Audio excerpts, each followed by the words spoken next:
मुझे लगता है यहाँ जो लोग हैं हमारे साथ, इनसे भी एक सवाल लेते हैं. एक please mic pass. Please raise your hand. Yes.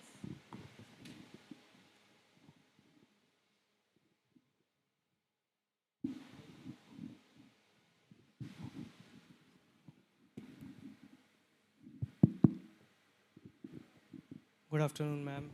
Ma'am, as we have seen, the Indian government has came from 4 GST slabs to the 2 GST slabs now.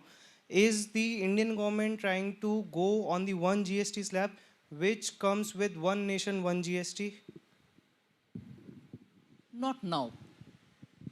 So in Maybe sometime much later, let us say, I'm not fixing a time.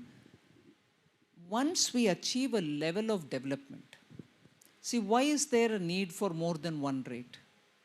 If you try to understand that, you will be able to get an answer for yourself. Please sit down. With the level of development that we have in India, which is not uniform across the country, some parts are more developed, some are less developed, and therefore the people living in these different areas of development cannot treat an object the same as some other area does.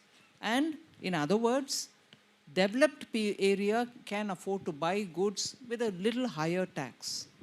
I'll repeat one example which the previous finance minister who introduced the GST, and my mentor, I would say, Shri Arun Jaitley ji, had taken this example of,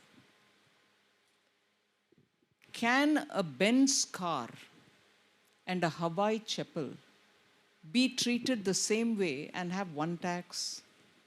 Cannot. The person who's buying Hawaii chapel is still in a level of development where he can't afford to pay for his chapel a higher rate of tax.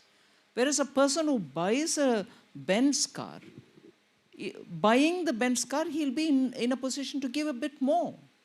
So for Benz car and chapel, if you have the same rate, foreign India, as it stands today, will be unjust. And that is why there is no one rate, one GST. Maybe sometime in the future when India is a lot more developed and that development is across the country, it is possible. Ma'am insurance को लेकर निर्णय अच्छा है, लेकिन एक डर लोगों के मन में है कि जो बेनिफिट आप दे रहे हैं, क्या वो कंज्यूमर को पास ऑन करेंगी ये कंपनियां?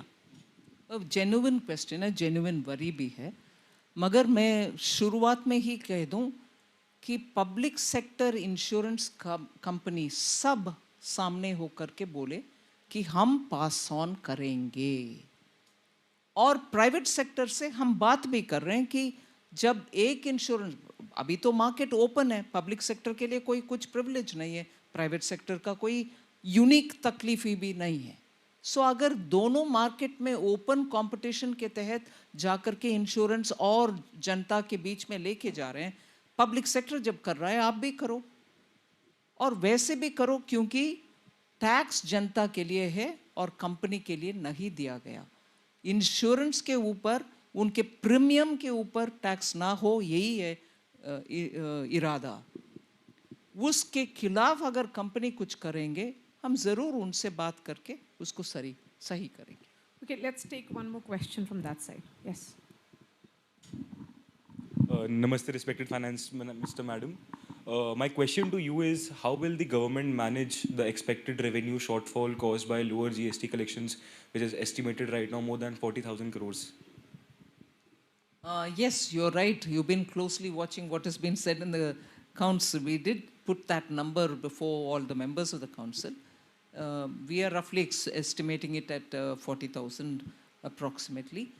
But we strongly believe that the reduction in the rate, and that too for common people, daily use items, will bring in a certain buoyancy. See, data never is static. We use a certain data of, let's say, 23, 24 to talk about estimates, to talk about a certain level of income, the buoyancy be determined, and so on. Actually, in the ground, it's a very dynamic situation. Rate कम हो गया, जनता बाहर आकर के खरीदने के लिए आएंगे. उस समय जो dynamism prevail होता है, उससे revenue generation भी will be more than what you see with a model that you can base on a given data. So because it is across the board, एक आइटम के ऊपर कट किया तो एक सेक्शन ही उसको खरीदेंगे या एक बार खरीदेंगे. हम तो पूरे के पूरे daily use item, aspirational item, middle class item, agricultural item, MSME items, automobile, सबका कटौती किया है. इसीलिए मैं मानती हूँ कि बोएंसी जल्दी से जल्दी वापस आएगा या ज़्यादा भी होगा, जिससे will be able to overcome the